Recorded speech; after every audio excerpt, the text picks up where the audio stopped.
Wake up in the morning, get my grind on. Hop in the shower, brush my teeth and get my shine on. Hey, Scholar Mac, we taking trips to different time zones. I feel like E.T. way these bitches trying to follow home. Wake up in the morning, get my grind on. Hop in the shower. Hello, everybody. Thanks for joining Living on Purpose podcast. We're your hosts, Jason Wilson and James Hagler. Today's guest is Mike Hollis. Mike is a kicker and punter from the NFL. He was in the NFL for 9 seasons, Mike? Yep, 9. Awesome. Thanks for joining us, man. Thank you. All right. So what sports did you play as a kid? Mainly just, street football, of course, just neighborhood friends just killing each other on the street. But and then also soccer, played a lot of soccer, of course, which would tie in with my kicking abilities. That's really why I got involved with kicking, because I could kick a little bit. And, it was from my soccer background. But and then just, I started football officially in the 8th grade. And, and then fast forward to today, retired NFL kicker. Wow. So that's where all the kickers come from, soccer. I remember most of them do, but I'm learning the more I coach, because I do coach kickers and kicking and punting and snapping, of course. But the more I continue with this academy, the more I learn that there's guys out there a lot more than you would think that don't have any soccer background, and they just have the ability to kick and they enjoy doing it. Wow. I know that's how it was in high school. Get the soccer kid to come over here and kick, because he's kicking all the time. That's very, very true. A lot of football teams recruit kickers from the soccer teams at that school. No doubt. Wow. Okay. So you started in 8th grade. Do you recommend that kids start around that same age or younger? Well, it kind of depends on what kind of league they're in. There's been a lot of, emphasis on keeping kids safe, obviously, with concussions and things like that. So, there are some leagues and developmental groups out there that are very good for teaching football safely. The thing is that these younger kids are getting faster, stronger, and bigger and more athletic earlier at their earlier ages. And I think sometimes, coaches and organizations can get a little carried away when it comes to the natural development of the child. If you start too early and put them in the weight room way too early, have them doing tackling drills too early, kids are going to get injured in all cases that I just mentioned.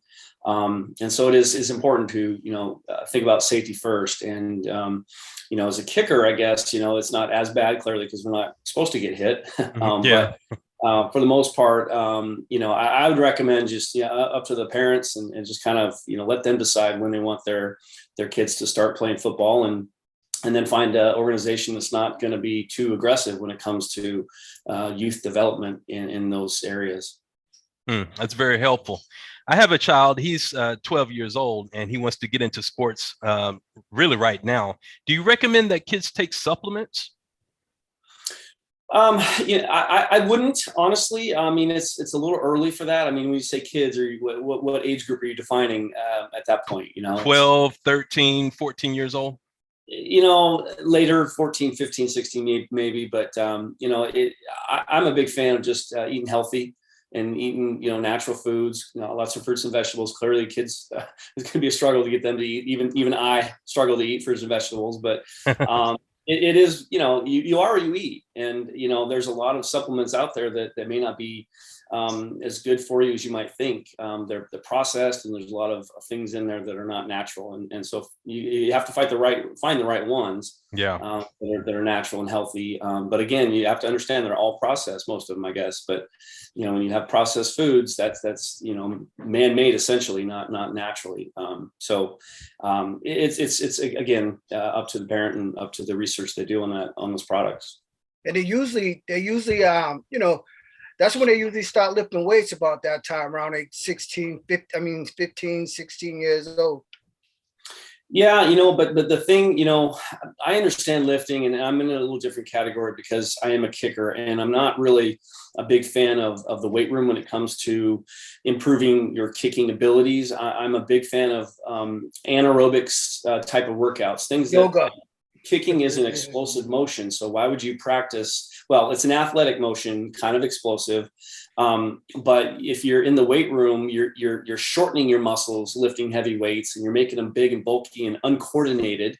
When was the last time you saw a very coordinated bodybuilder? Never. They're not very coordinated. They got too much muscle mass, right? I was referring to like the age, as far as to take supplements. You know, because that's the time that the kids start lifting weights. Is around that time, because you're not gonna have a 12-year-old in the weights at that age, because he's not fully developed. His muscles are not ready for that weight. So that's what I was referring to as far as the weightlifting was concerned. Yeah, I think that you know, with regards to just the foods and so forth that they would be or could be eating besides these supplements or in place of supplements, you know, you get to a more natural state where you're lifting natural, and the kids are in a very vulnerable position when they're you know, before puberty and even before they're 18 or so. You have a lot of variables where you could you know, make or break the rest of your life, honestly. Yeah. Exactly. In that area, you know what I mean? So it's very important that kids understand, you know, the proper way to really grow up. You know, you got to be careful, healthy, and you know, in the weight room, if you do have to, you know, lift weights, I definitely, if you're going to lift weights at a young age, like, you know, 13, 14, whatever, I definitely wouldn't recommend putting a lot of heavy weight on the. No. Yeah, for sure. You know, it's a lot of reps, because you want to get strong first. You know what I'm saying? Then you start putting on the muscle when you start getting stronger. That's what I was told from a cousin of mine who ran track. You know what I'm saying? And that's what he said, that's what he did. He just did a lot of reps at first. And then when you want to put on the muscle, then you you know, then you start lifting heavier weights. But like back to you said, as far as being a kicker is concerned, you know, that weightlifting is not, you know, it's not, you know, it's not too much for it. My father was never a fan of the weightlifting.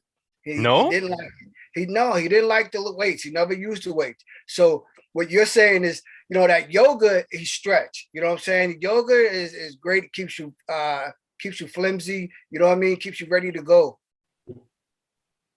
If you've ever done Pilates, I'd do that over yoga any day.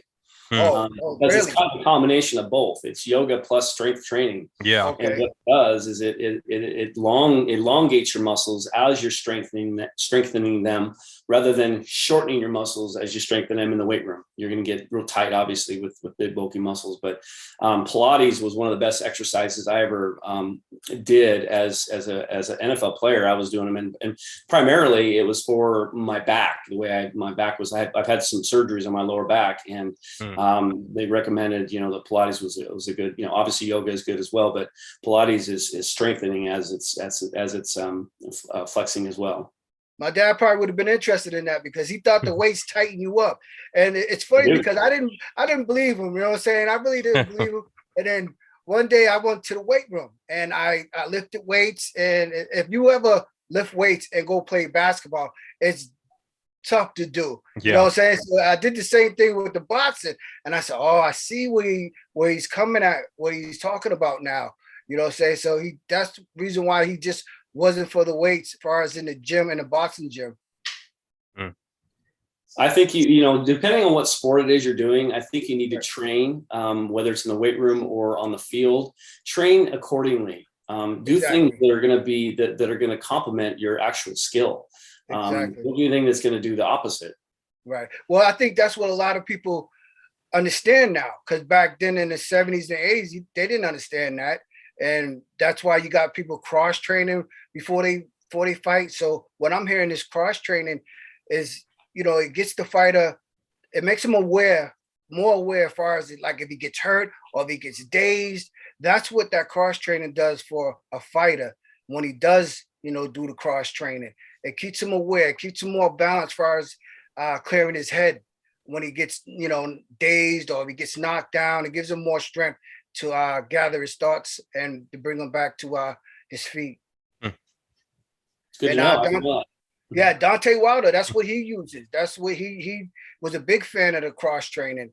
And I remember talking to a trainer about that. And the trainer told me, he said, that's what it, you know, that's why fighters do the cross training. It's because of that. And I was like, wow, I was like, kind of makes sense because you're up and down, and if you're a fighter, you can see the ideology of it. Interesting. Yeah, that's awesome. Mike, were there any NFL players that that inspired you to play football when you were a kid? I did the things, I remember going to the mailbox as a kid and seeing Morton Anderson on the cover of Sports Illustrated. And I thought that was pretty cool, first off a kicker. And that's when I kind of started getting interested in kicking. But, I watched, Roger Starbucks of the Cowboys and, Jim Zorn of Seattle Seahawks. I watched those guys on, because Seattle was where I grew up in Washington State, in Spokane, Washington, on the opposite side of the state of Seattle. But we watched a lot of the Seahawks. That was the closest team to us. But the Cowboys were always on TV too. So yeah, a lot of Seahawks and a lot of Cowboys. But there wasn't anybody that influenced me. Whether I was just somebody watching on TV. I enjoyed kicking in general, and I definitely wanted to be like those guys. And if I could get to the NFL, great. If not, as long as I did as good as I can, then I was okay with that. But it was good to see, like that Morton Anderson thing, NFL kicker on the cover of Sports Illustrated. I thought that was pretty cool. Yeah, that's dope to see him get some exposure. You know what I'm saying? Yeah, no doubt. Mike, did you have any pregame rituals? Not really. Just try to, stick with the routine that I developed. And it really it wasn't rocket science. It was just, a matter of how many kicks do I want? How early do I want to start stretching, which was literally 2 hours before the game, I would start stretching. And so, hour and a half before the game, I was out there, putting my foot on the ball, kicking a bunch of kicks, and then go back in and then go back out again with the team and do more kicks. There wasn't anything specific about my routine other than just, sticking with the routine. No pregame rituals. I didn't sit in the corner of the shower or eat some food. I had the night before a game, if I was at home, I'd usually, for whatever reason, eat crab legs, just because I loved crab legs, and it was kind of one of those things that just happened. But if anything, if any ritual, that was probably the only one really that I had. Pregame, I guess there would be another one. I didn't like to retie my shoe. So when I'm out there, when I first put my kicking shoes on, I didn't want to retie them. Sometimes I did, and it didn't really, mess with me or anything, but it was just something in my mind, just superstitious. So how was your dieting? Did you, what do you think about plant-based diet? I'm all for it. Yeah, for sure. It's, again, going back to that natural thing. And I'm not a big meat eater unless it's like sushi or fish or something like that, right. Or maybe some chicken, but I don't eat a lot of beef. And again, it's just, you would really be surprised, and clearly you probably know, but how much protein and great nutrition you can find out of, obviously, natural, plant-based products. It's you're right about that. When I watched that documentary Game Changers, wow. I mean, they was comparing the protein and stuff like that. And you wonder why gorillas are so big, right? And then another fun fact is the hemp seed from the cannabis plant. Hemp seed protein, the protein that comes from that hemp seed, is the most dense plant protein you'll ever find on planet Earth. Look that up. Wow. I didn't know that. I knew it was good, but I didn't know it was the most. Wow. Yeah. Interesting. Mike, was there anything that you did for mental toughness as a kicker? Not really, other than try to control my emotions. And probably most importantly was trust my abilities, but more specifically, trust my form and technique. Now, when I didn't have much form and technique, it was about trusting my athleticism. And, you can only go so far with that. I've always, because I coach kicking and punting, I've always told my clients that you will only be as good as your athletic ability if you kick athletically. If you have no basic foundation or good technique, you're just going to kick athletically, and you only be as good as your athletic abilities. And there's guys in the NFL that don't have great form or technique, but they're good kickers. They're just incredible athletes. And so I'm a big fan of really focusing on, the mental part of kicking for me is trusting my form. You can't, I kind of relate it to like an investment person. Like if you invest some money and you're not, if you get emotionally tied to that investment and you see the market crashing, you'll pull it out as soon as you can because you're afraid of losing money. But if you were, even if it was on some sort of algorithm that was very successful in the past, if you didn't trust that algorithm, you pull it out.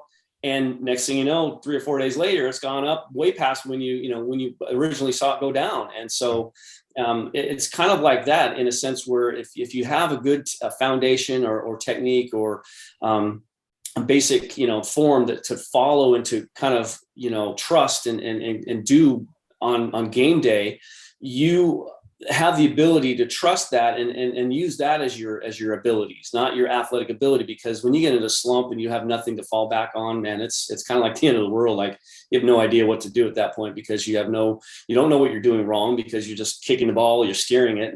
And so going back to the whole mental side, that really is where my mental focus really came from. I never had any sort of sports psychologist or anybody that help me prepare for a game mentally, or I just, I just focused on what I need to do. And the other thing too is very important is I, one of the things that kids do is in kids, I say kids, but in NFL guys too, at that level, if you try harder on game day, thinking you got to do better, do more, or run faster, run stronger, be strong.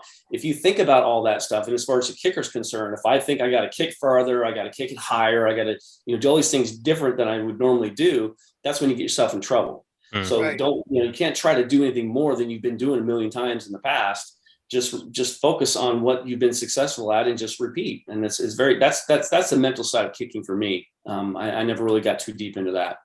I remember when we was talking, you had mentioned Adam Vinatieri and how successful he was. And our conversation was the same thing you just said. He doesn't think about anything. He just goes and just does it. You know what I'm saying? And that's the best way to be, is because that way there's your focus and, the outcome, the percentage of the outcome is the same. Absolutely. And if I add more to that, I'd say, you have to have a short memory. Whether you make a great kick or you miss a really bad kick, you have to forget it, because if you make a great kick, then you might get complacent and think, I got this, no problem. And then not focus and not do what you normally would do. And on the other hand, if you miss a kick really bad or whatever, if you remember that and you're focused on that miss, you probably might miss again. Miss again, no doubt. Exactly. So you got to have a short memory, good or bad. Yes, I agree. But lately in the NFL, I've noticed a lot of kickers missing a lot of extra points. What is that attributed to? That's up here. That's the mental side. I remember the first year they moved the extra points back to what is ultimately a 33-yard field goal. And I say that because it's a 33-yard field goal. When the kicker approaches the field, kicking an extra point at 33 yards, that if they're not prepared or if they don't think properly about the situation, they're going to kick it very carefully, because on the stat book, if you see that you missed an extra point, if anybody else in the world sees that you missed an extra point, that's embarrassing. Yeah. Especially from 35. Well, from 20, when I played, it was a 20-yard field goal. Believe me, that was very embarrassing. If you missed I know. Field goal.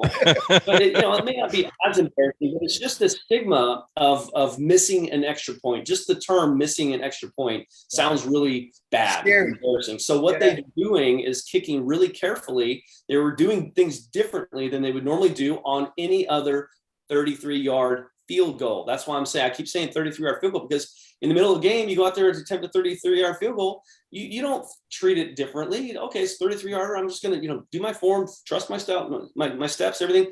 And you make the kick. It's a 33-yard field goal. It shouldn't be that difficult. But when you're kicking it carefully, you make it difficult for yourself. Exactly. So when you, if you miss one and then you got to come back and do it again, how nerve-wracking is that? Well, it depends on the athlete. If they're insecure and not prepared and not and especially if they didn't know what they did wrong in the first one, then that's when you're in trouble again. If you don't have a good foundation to fall back on, if you're just kicking athletically, you're going to have problems, and you might get lucky and make it, or you might miss it again. But that's the thing, is you really, like I said earlier, you got to have a short memory, and you can't think about the miss itself. The only thing you want to think about is you want to learn from it. Well, I felt my plant foot was back a little bit. I got to, make sure I just do my stuff and get that plant foot up and do my form, do what I've been doing a million times. That's what gets guys in trouble, is when they think too much about, Right. Speaking of that, Mike, here in the news lately, especially this year, we've seen a lot of awareness around mental health and issues surrounding that, lately with Calvin Ridley. What do you think about that situation? I really don't know much about that situation at all, but the thing that I would like to say about just the mental awareness and just depression and things like that is the fact that I personally believe that there's a lot of worry out there, and 9 times out of 10, or I don't even know what the situation might be, but more times than not, whatever a person is worrying about never happens. So you've just caused all your anxiety and worry and all that on something that hasn't happened yet. And if it doesn't happen, you got to be embarrassed. Like, wow, I was worried about that. It never even happened. So again, that's just a small portion, I think, of what people get involved with when they get into that mental struggle, is when they worry way too much about things that are either not going to happen, or what's even worse, is out of their control. Why in the world would you worry about something that's out of your control? If you have no control over the situation, you can't worry about it. Yeah. Just focus on what you need to do, and get better at whatever it is that caused the worry, or just, focus on different things, and don't worry so much about it. It's getting people in trouble. I agree. It's like that phrase, put it in God's hands, say your prayers, and keep moving.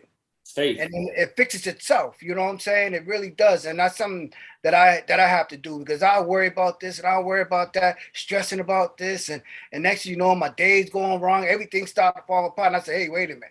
Let's just say a prayer, put it in God's hands, and let's leave it alone. And let's see what happens. And you know what? It gets better.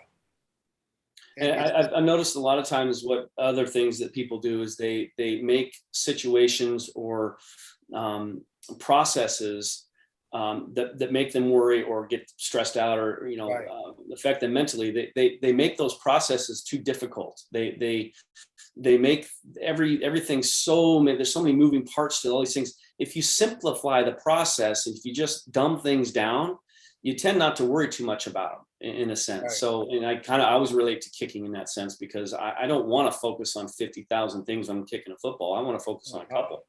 And if you can dumb the system down, or just simplify the process in however way or whatever means that you feel comfortable doing, that's great. And that's when you don't want to be mind consumed or full of thoughts of things that take a lot of energy and take your focus off of things when you're focusing on too much other stuff.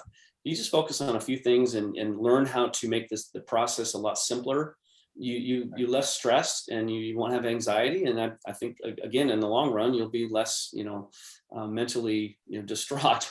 Right. Well, Well, it's easy said than done. You say to yourself, you know what? Well, I ain't gonna think about this right now. I got a job to do on this football field or in the ring. I'm just gonna forget about it. I'll deal with it when I come back. And then you're 100% focused, and you go and you have a great day in the game or in the ring, and then you come back, and then that's the time to deal with it. Like I said, easy said than done.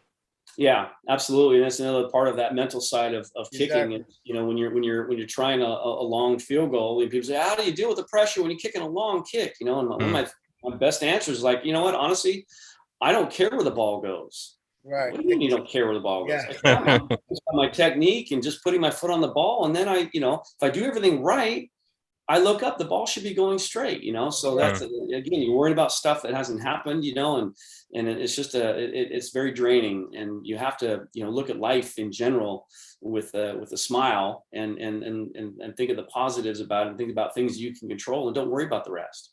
Well, and with that phrase that you're saying, that's what pitchers do. A pitcher can't get up on the mound and say, oh, I gotta throw it right down the pike. They don't say that. They just throw that ball. You know what I mean? because they start thinking about it. That's when they start hitting people. You start making a lot of mistakes. Yep. Mike, with transitioning from your sport to the corporate world, was that an easy thing for you, or was it difficult? No, it was not. No, it wasn't easy at all. It was difficult. The thing that a lot of a lot of NFL athletes, that are in the league right now know is that when you're done playing football, you pretty quickly lose touch with, the football scene. You're used to something for so long, and you're doing this like I did it for 9 years. When you're done playing, you think, oh, well, I'll still stay in touch with the guys, I'll still have that locker room sort of camaraderie. And it didn't happen like that. And it may, some other guys that stay in the business with coaching or whatever the case may be, as far as on teams. Coaching I do is private coaching specific, to kicking and punting. But it was difficult because another issue, and this happened personally, it's one of the reasons I came back to Jacksonville to retire. So I spent 7 years here with the Jaguars, and I thought, well, I was very good in the community. I knew a lot of, business owners and people. And I kind of thought that I would have opportunities, knocking at my door. That wasn't the case. And I know I'm not the only one. A lot of guys have the same issue, because they see these other guys, maybe higher name, profile name guys that retire and come back, and they're given opportunities, whether it's in the news or commentating or whatever the case may be, or coaching for the team or whatever. But those are very, very rare occasions, honestly. And that was a struggle for me.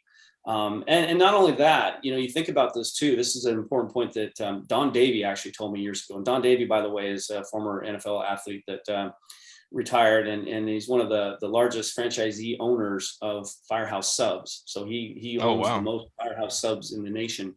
I'm not sure if that's still true or not, but I know at one point he did. But Don is a very smart man. He actually has his own investment firm as well, and does really well.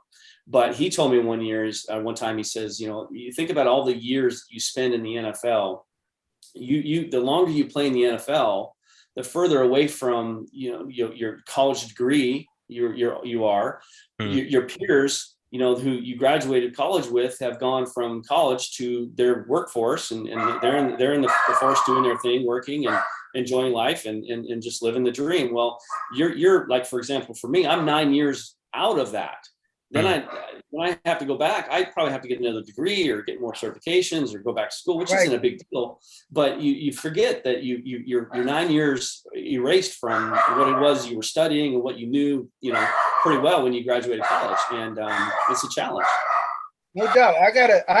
When I went to school, I went for communication, and I met one of my buddies there too, and we graduated, and I think it was 92, 93.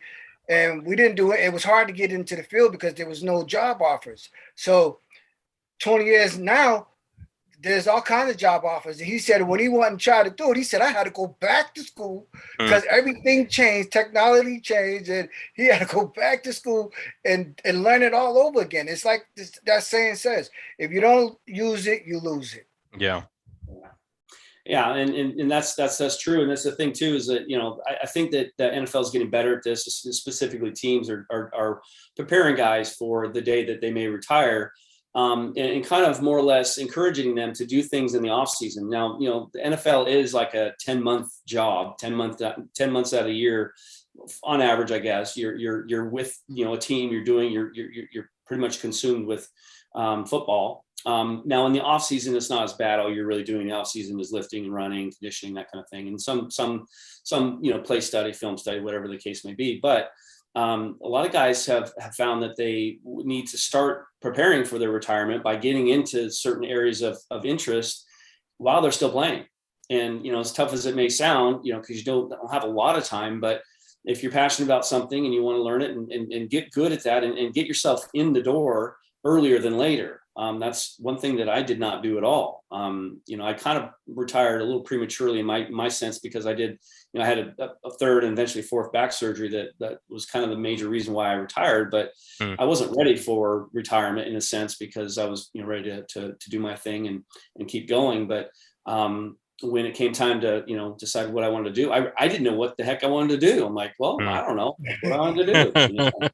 It was tough. It really was. My dad was like that too. You know what I'm saying? When he retired, he didn't really know what he wanted to do. He tried the movies, and it was funny because as kids we're looking at him because he's so successful. We're like, okay, he's gonna go into this movie thing and he's gonna kill it. But then when he did it, he just wanted to do a couple of movies and then he was left it alone. And he just said that, I did everything I'm gonna do. I'm not getting involved in the corporate life or anything like that. He didn't want to do anything big. He was like, I'm done. I'm good. He says, because he said, I don't know anything about it. And, I'm just going to enjoy my retirement as is. I invested my money well. I still got a lot of money and I'm still young. I still got my brain and I'm just going to enjoy it like it is and just do little things like make guest appearances and work a little bit for boxing. And that's that. And he was happy with that. And it was a shocker to us because we thought he was about to, do all these other things. And we was like, whoa. And then when he explained it to us, it made more sense. Because if he didn't, we would be looking at him like he was crazy, Yeah. Well, that's like living the dream. I mean, that's kind of where most people in this world want to be, where they can enjoy their retirement for, longer than, retiring at the age of, 55 or 60 or something. And then, your health goes bad and you pass away in 5 more, you basically had 5 years of life after, if you lived in the corporate world and all you did was work. That's why I'm a big fan of just trying to find something that is work, but it's not work. It's a hobby. It's something I'm passionate about, but I get paid for it. Yeah. The best of both worlds. So obviously it's, something that's not going to drag you down and you enjoy doing it. And that's awesome. So. Yeah, and that was one of the things that killed me a lot was because I would ask him to help me do this, help me do that. And he said, look, I don't know a lot about that stuff. You know what I mean? So that's why I can't get into it with you. I don't know which way to go. Like my brother, he was a DJ and he wanted to get involved in the music business. He says, I don't know nothing about that. And I'm not kissing no ass. So he was like, okay, Dad. So we had to use different outlets and try to make it happen. And once he knew or seen that we were real serious about it, he knew we was passionate about it, but he wanted to see if you're serious about it, then, he'd make a couple of calls, So Mike, tell us about Proform Kicking Academy. We've been coaching for about 15 years now. And, it's one of the things that I've always liked to tell people, share with this, these facts that I'm not a real big guy. So here I am at, 180 pounds, 5'8", and my athletic ability might be average, maybe a little bit above average. And I wasn't supposed, based on those 3, attributes, I was not supposed to play in the NFL. Who in the right mind would think that someone like with my size, my abilities to play in the NFL. But that's the thing with kicking is that, I wasn't big, strong, and freakishly athletic like a Sebastian Janikowski of the world. And, those kind of guys that are real athletic can get away with just swinging hard and kind of steering the ball. I couldn't kick the ball as good as those guys did, doing it the way they're doing it. So that's one of the things that we like to let, people know and understand is that the Proform technique that we do is going to get 100% out of you, no matter how big or small or fast or strong or fast or slow or strong or athletic ability, whatever that level of capabilities that you could put into the ball, doing it the way we teach, you will get 100% of you into that football. And, if you're, again, that's the bad part about some coaches out there that are, teaching things that kids are going to do anyways. And also teaching things that worked for them in a sense where they're big, athletic, strong guys. They were just muscling the ball through, and they're going to teach everybody with whatever athletic ability they have to do what that guy did as far as just muscle the ball through.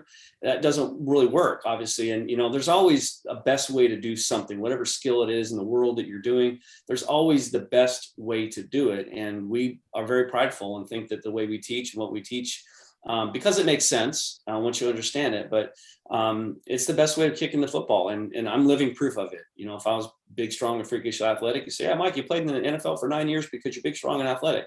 Well, look at me, I'm not.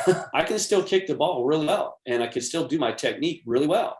And so I'm able to demonstrate and prove to them by doing a certain things with my kick. I have them stand behind me and I follow through, and there's certain things that I'm asking them to look for. And if we can prove to them that by doing the things we're saying actually work. There's not a lot of coaches out there, kicking coaches, that will actually get out on the field and kick with their clients. I can promise you that. That's great. That's great. That's why I was telling my son, I said, I still got a little bit, man. If I got in shape, I'll get right in that ring with you, and I can really show you what I'm trying to talk about, So you have to envy any coach that will do that. You know what I'm saying? Because that's the best way you really can teach somebody, and they can understand it and grab hold of it, Absolutely. And I think that, like I said before, some of the things we do go against what common sense tells kickers, like, hey, why are you doing that? The ball's supposed to go over here if you do that. Like, no, It doesn't. Watch what I do. And there's a lot of other things that need to happen as well. But the moral of what I'm doing, the outcome of what I'm doing is going to give you a different result than you probably think. And, if you can't prove that, it's going to be tough for an athlete to trust it. And I'm just, I like to tell kids too, listen, I'm pretty old and I can still kick a ball pretty well. That's right. That's what I'm saying. Other coaches out there that relied on athletic ability to get them to whatever level it was they got, they can't really demonstrate when they're clearly, if they're 50 or 40, in their 40s or 30s, whatever the case may be, if they're not in shape and they haven't kicked in a long time or whatever they're at, their form is not great and they're just relied on athletic ability as a kid, that they can't repeat that athletic ability. That athletic ability went bye-bye a long time ago. They have nothing to fall back on. So those are the kind of guys that can't demonstrate for their guys because they don't have any athletic abilities because they're older and they don't have any form or technique. And I always shadow box. If I ain't hitting the bag, I still shadow box because I'm not losing how to throw a punch or how to set up a combination. I'll still get you. I gotta do it fast before I run out of breath, though. I'll just run around the ring. Yeah, I can't chase you. That's why I'm gonna learn how to wrestle. Hello. My dad is funny. I said we was at the Black Tie Fair one time in Atlanta, and this big 7-foot dude, basketball player was standing in our way, was standing his way. And he was like, man, I can't see, man. I said, Dad, all right. He said, you better come and get him out the way. And I said, well, what you gonna do, Dad? He said, I'm gonna kick him in the nuts. I said, kick him in the nuts. I said, you promised that? He said, because he's too tall. He said, I can't wrestle neither, but you have to pay to get in. Oh, it's so funny. I was shocked when he said that, kick him in the nuts. I was what? He said, but he's too tall. I can't get him. Dirty boxing. Yeah. That's true definition of dirty boxing. Right. Oh, please. But this has been a great interview. Thanks a lot, Mike, again for joining us. How can people find you and find your academy? Proformkicking.com is where the website is. And then also my handle on all my social media, pretty much everything out there is Proform Kicking. So you just go or Google my name. That's the best way that's another good way of finding me. Somebody said that already. It was like, Jason asked that question. He said, just Google me. Yeah. Yep. Okay, Mike. Thanks again, man. We'll talk to you again soon. Thanks. Okay. Appreciate it. Thanks, guys. You're welcome, man. Take care. Okay. Bye-bye. Bye.